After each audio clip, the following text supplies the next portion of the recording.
on Ethereum, the protocol layer is very agnostic and removed from what is happening on the application layer.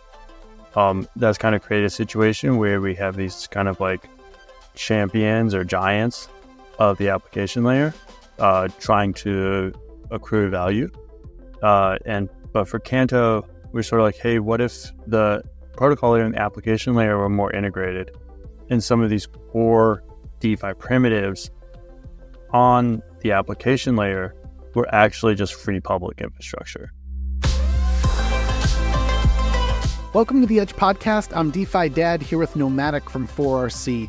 Today's episode breaks down what you need to know about Canto, the Cosmos-based EVM blockchain built for the DeFi movement. Launched in August 2022, this grassroots chain made waves for flipping the design of L1s on its head by implementing built-in primitives such as its own stablecoin called Note, the Canto DEX, and the Canto lending market. In this episode, legendary DeFi builder and Canto contributor Scott Lewis joins us to share the latest on their product roadmap, what makes Canto unique among blockchain networks, and how they apply a product-first mindset to building a community from scratch. But before we do, just a quick word from our sponsors who make the Edge podcast possible. Introducing the MANTLE liquid staking protocol, MANTLE LSP, a permissionless, non-custodial ETH liquid staking protocol deployed on Ethereum L1 and governed by MANTLE. With MANTLE LSP, users can stake ETH to instantly receive METH, earn yield and accumulate rewards the longer you stake. METH is the value accumulating receipt token that will give you access to expanded yield opportunities. Stake and watch your yield grow with MANTLE LSP. Introducing RSWETH by SWELL Network, a native liquid restaking token that gives you access to the EigenLayer ecosystem. Earn pearls, points, and future restaking rewards without locking your liquidity. And enjoy countless DeFi integrations for earning easy passive yield. Learn more at swellnetwork.io. Introducing KELP DAO, the first liquid restaking platform for LSTs. With KELP, anyone can deposit STETH by Lido, ETHX by Stater, or SFRX ETH by Frax, and mint a liquid restaking token called RSETH. With RSETH, you can participate in your favorite DeFi platforms and get 100% of all EigenLayer points, plus KELP miles. A fresh wave of restaking is here, restaking that's liquid, rewarding, and convenient. Learn more today at kelpdao.xyz/restake. For most of us, our crypto journey started with MetaMask, and now with MetaMask Portfolio, we can do so much more. MetaMask Portfolio puts you in control. Use the dashboard to see all your assets and balances across your wallets in one place. The buy feature allows us to buy crypto assets effortlessly with fiat options such as PayPal or credit card. The swap feature allows us to swap any tokens anytime by finding a selection of available rates. The bridge feature allows us to bridge between networks including Ethereum, L1s, and L2s based on the best price and fastest delivery time. And with the stake feature, anyone in a few clicks can stake ETH and earn rewards. Do more in Web3 your way with a safe, simple, and convenient tool that's all in one place. Track and manage your Web3 everything at metamask.io/portfolio. It all started so simply with CryptoKitties and Maker on Ethereum, but quickly became complex with more applications and many chains. Today, everyone agrees UX issues are the biggest blocker standing in the way of crypto adoption. Introducing Avocado. Multi-chain UX redesigned from the ground up. The first wallet to abstract networks, accounts, and gas. One gas tank to pay transaction fees on all chains. In USDC, and native access to INSTADAPP's powerful, custom DeFi strategies. Avocado, one wallet to rule all chains.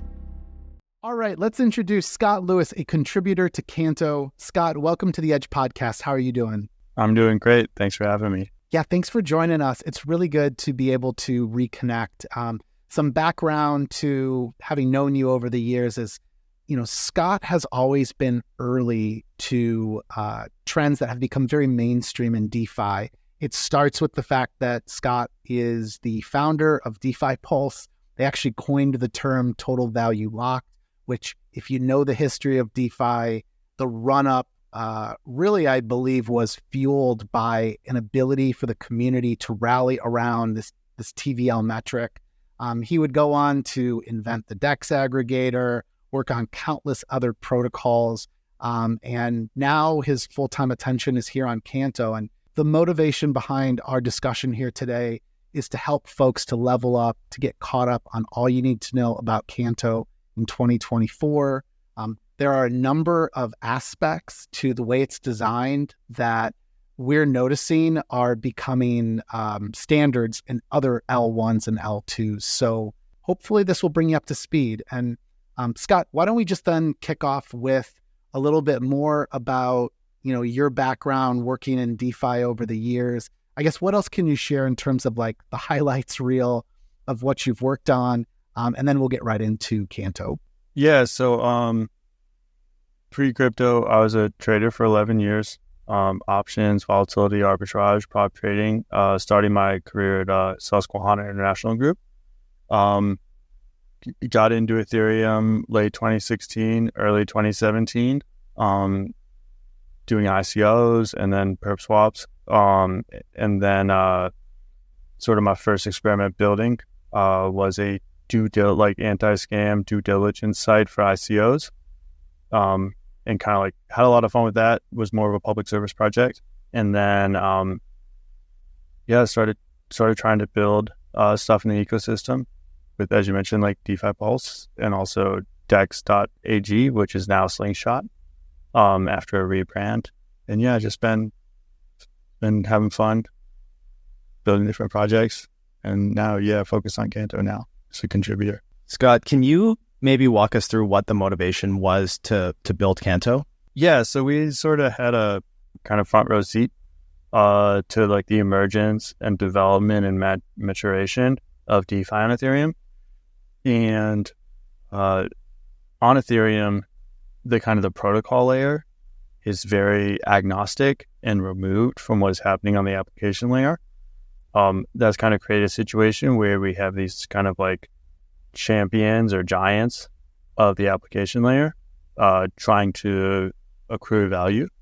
But for Canto, we're sort of like, hey, what if the protocol layer and the application layer were more integrated, and some of these core DeFi primitives on the application layer were actually just free public infrastructure.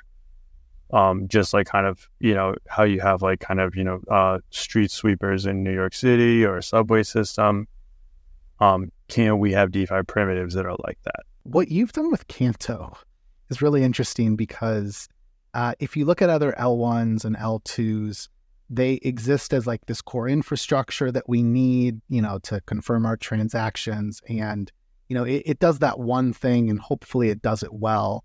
But what you've done, what the Canto community, I guess, ultimately has done is wrapped up some of this, like the core primitives that we need for it to be successful. So like, for example, we interviewed the founder of Mode recently, which is like a DeFi focused L2, and they have to rely upon startups to build AMMs and lending markets. But there are these like core features of a lending market and an AMM rolled up into Canto, which I believe has been a part of the success of bootstrapping the network.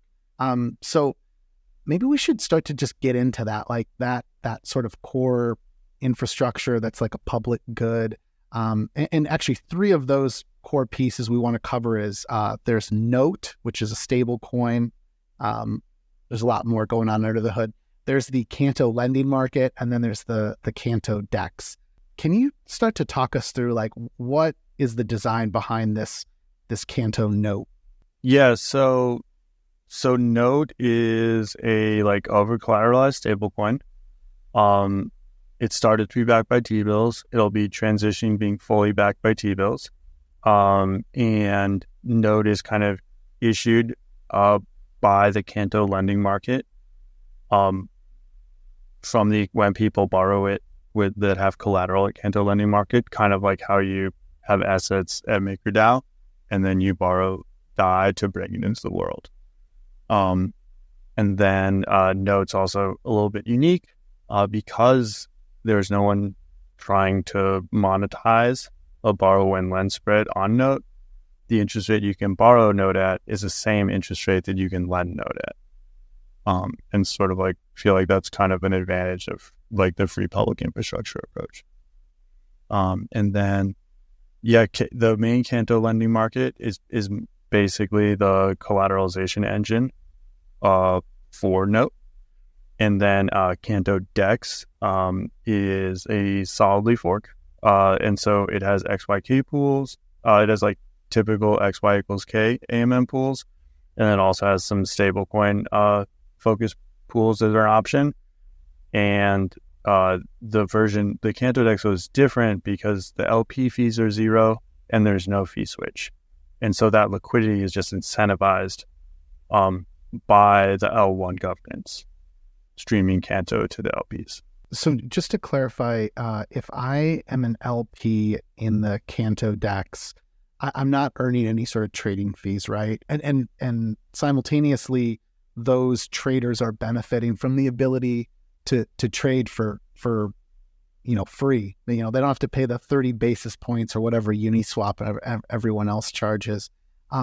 The yield though there, because there is a yield that folks are earning as LPs. Is that all Canto token, or is there anything else I'm missing there? Yeah, it's all Canto token.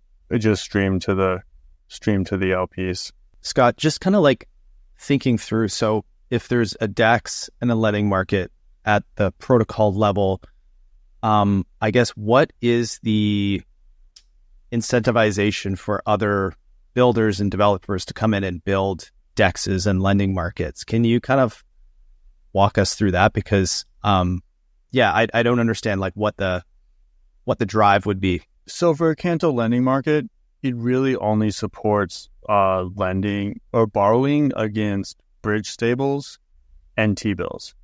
And so if a developer thought there was demand for people to use Canto as collateral and borrow stable coins against that, like we saw in like Aave and Compound First product, you would not actually be competing with the Canto lending market.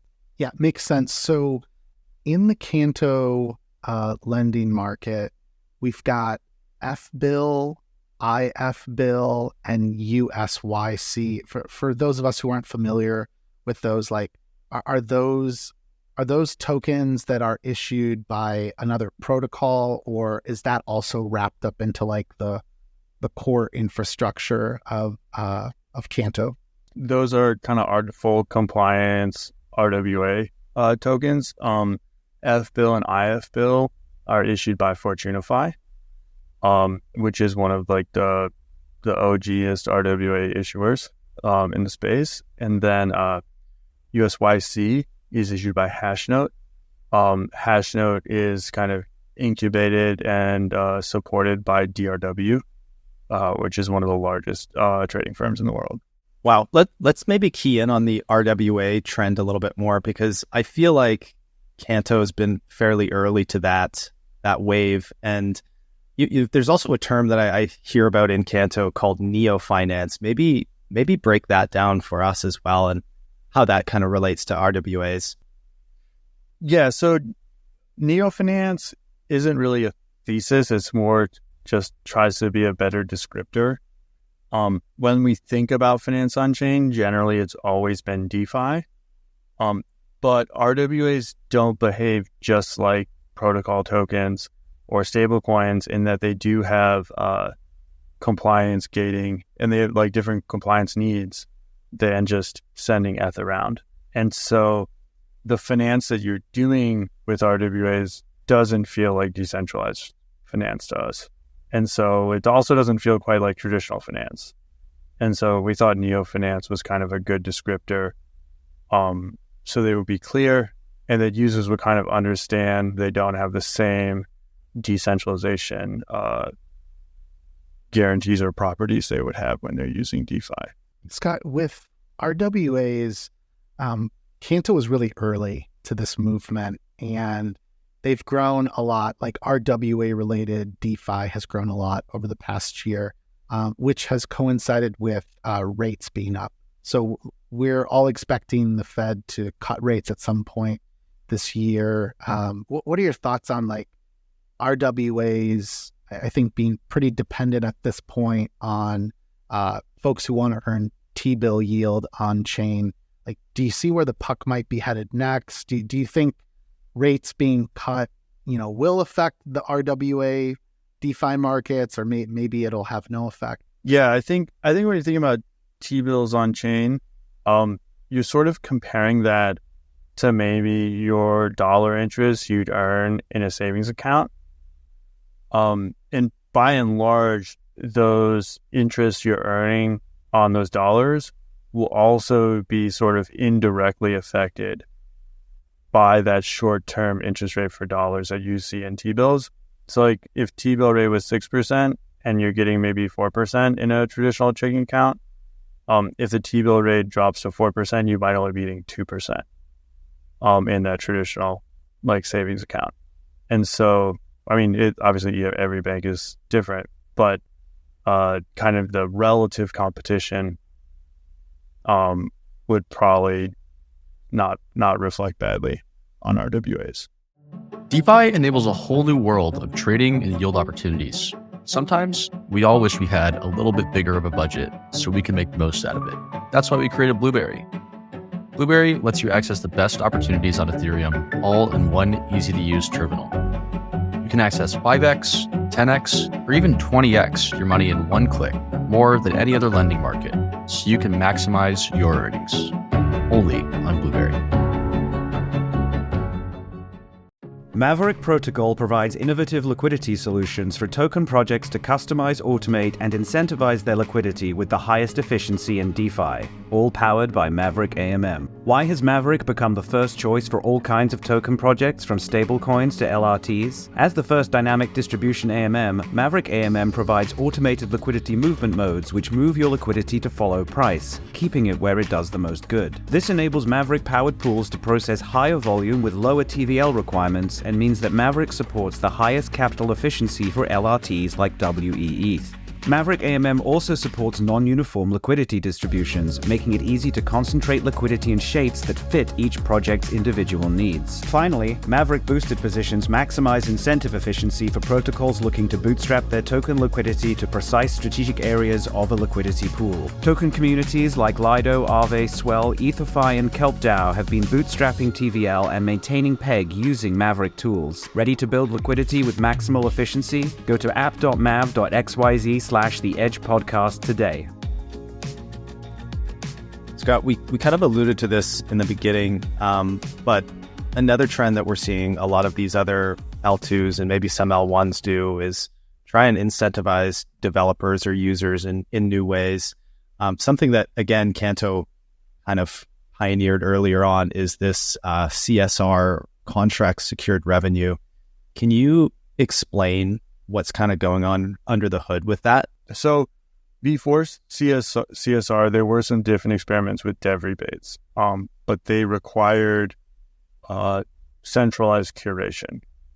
But what CSR did that was a little different is when you deploy a contract, that kind of goes through a turnstile and you get kind of an NFT associated with that contract. And it's just at a protocol layer and no one permits you or unpermits you from doing it.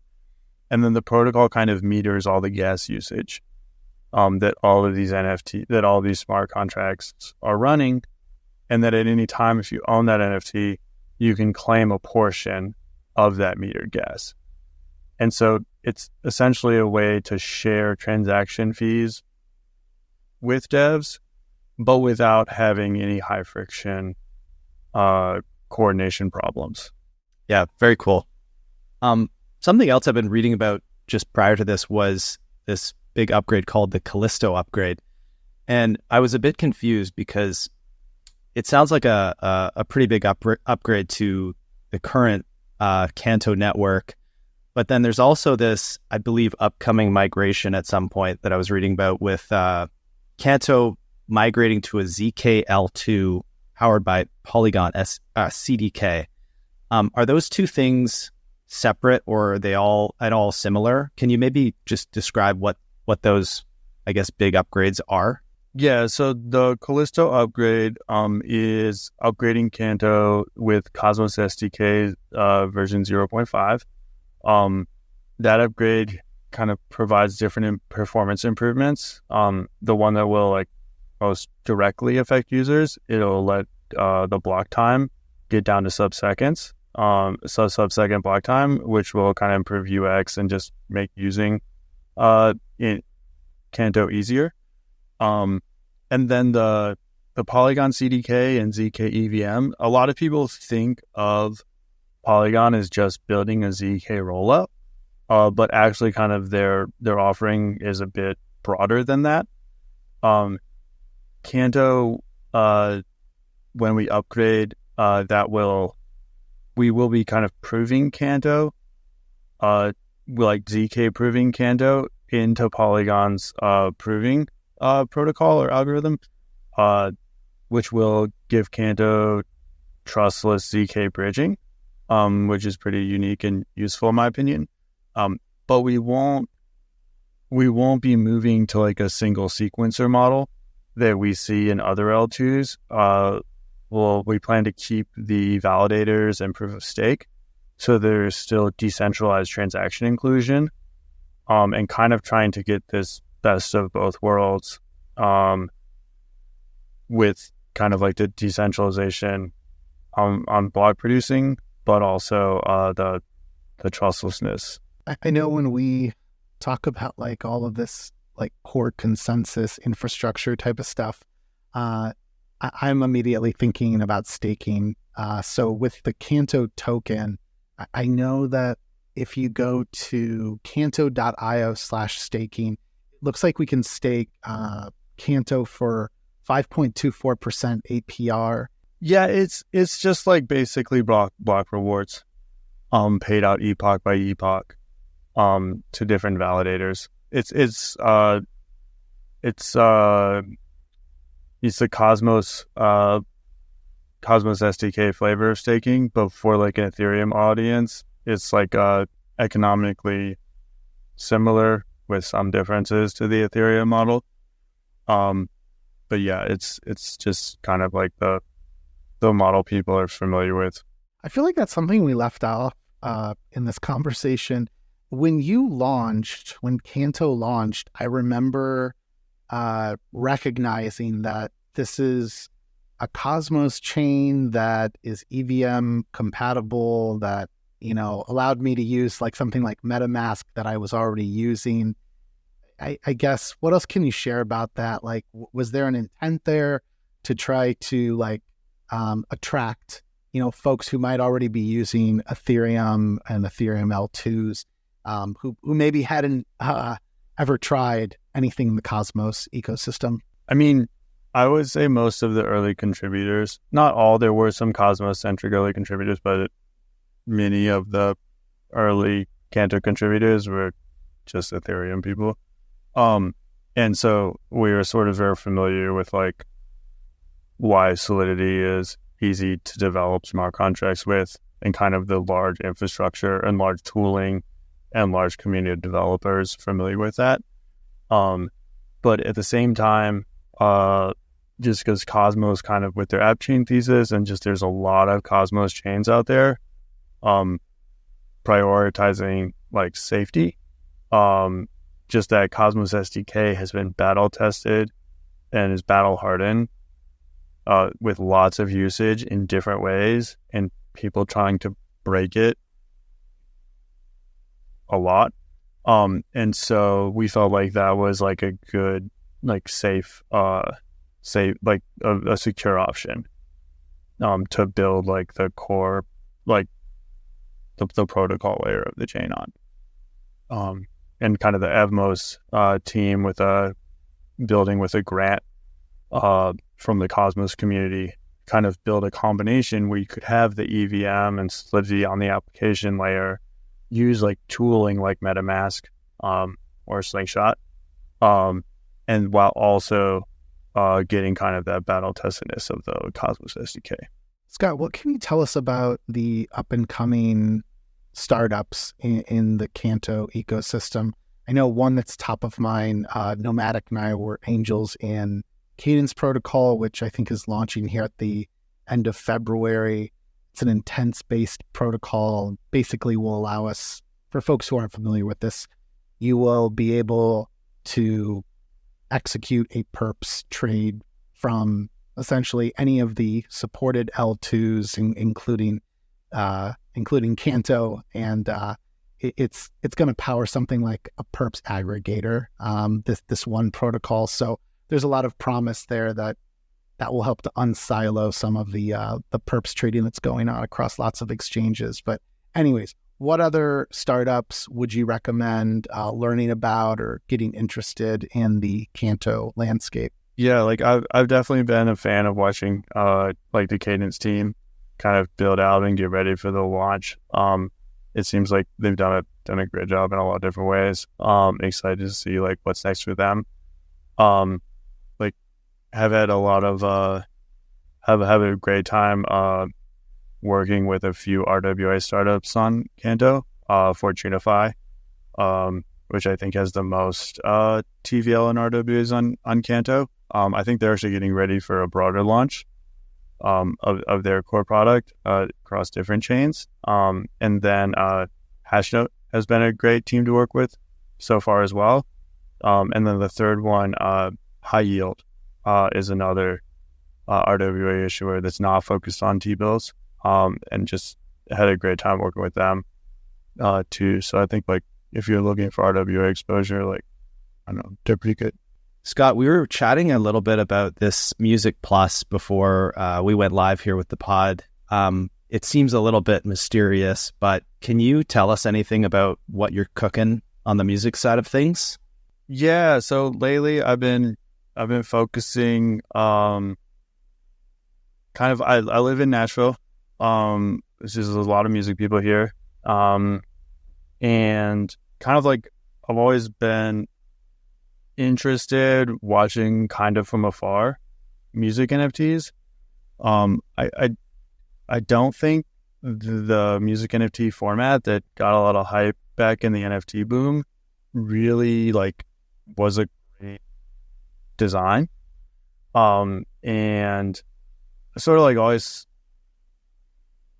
been thinking about how to design something like that, how to get the incentives right, not make it quite as focused on number go up and flipping, kind of like make that emotional attachment that we have to music, kind of use the ability to own that, use ownership to kind of make that connection more powerful and more intense and more meaningful to people. And so I kind of had a little idea of how I might do it. And then just kind of in Nashville, have found some collaborators to work with, and kind of just building, self-funding, bootstrapping a startup. Planning to bring those to Canto when we launch. And yeah, just kind of hoping to both create something cool and like a new way of kind of interacting with music and a new way of being a fan, while also kind of finding a relatable way to bring more users on chain in a way that like the stakes are right. Yeah, it's kind of like something that's like a safe, like enjoyable thing to collect. Sorry, yeah, just one more question on that. Any idea like when we might see something, like when you might roll this out? So the one thing that I've learned doing music is a lot slower than like MVP tech startup iteration cycles. They're like large. Every song is its own mini coordination problem. And so like on the first project, we have 9 songs recorded out of what I hope will be 12, or what's planned to be 12. And is 7 different artists, 2 main producers, and a lot of legal documents. And it's just like a very coordination heavy industry. And so, yeah, our first kind of exec started on Monday. Another exec's starting full time next Monday. And just kind of scaling it up as fast as it can go. But yeah, it's kind of a different world and just different constraints. And so I wish I had I thought it was going to be mid-January. It was not. And it probably won't be February, but behind the scenes is really fun. I'm just like kind of getting involved I'm like in situations that 2 years ago I wouldn't have imagined. Like yesterday, kind of like sending an email talking about a potential feature from like one of the hottest rappers on YouTube right now, an emerging artist. And it's just like, this is like fun, and like if it does come together, hoping it does, it could be. I hope it's cool. I hope people like it. Yeah, there's been a huge interest within the Web3 community to support the music industry through the benefits of Web3, but I don't think we've had that unlock quite yet. Like, I acknowledge the fact there's been a lot of like interesting work done, and credit to those folks like who are like working at the bleeding edge of all of that. But Scott, this is a good place, I think, for us to start to wrap up. So I want to remind our listeners that they should first learn more about Canto by going to canto.io. There is links there to all the different primitives we talked about today, like the Canto lending market, the Canto AMM, and then there's also a bridge there too. There's one thing we didn't cover here is that there is a bridge. It's on that site if you're wondering like how folks were transferring value over to Canto and back. But one last thing. With Scott's Twitter profile, you want to follow him at Scott_LEW_IS. We'll have that all in the show notes. Scott, thank you so much for taking the time to talk with us about all things Canto. I want to give you the final word, though. Like, what else that we haven't talked about is coming, or better yet, just highlight for us once more what is the next big milestone that we should look forward to? Yeah, I mean, thanks Nomadic and DeFi Dad for having me on. It's been a great conversation. Yeah, I was the next thing. I mean, I'm not on one of the teams, but one of the contributor teams will be contributors will be coordinating to get the Callisto upgrade out, which I think will be exciting. And then I'm also looking forward to like the Cadence launch, which may be coming out a little bit after this show comes, or we'll see. But it's coming up soon. Thanks everyone for tuning in. If you're a talented founder or developer, please consider reaching out to our team at fourthrevolution.capital. And for future episodes of the Edge podcast, please check out our link tree at edge_pod.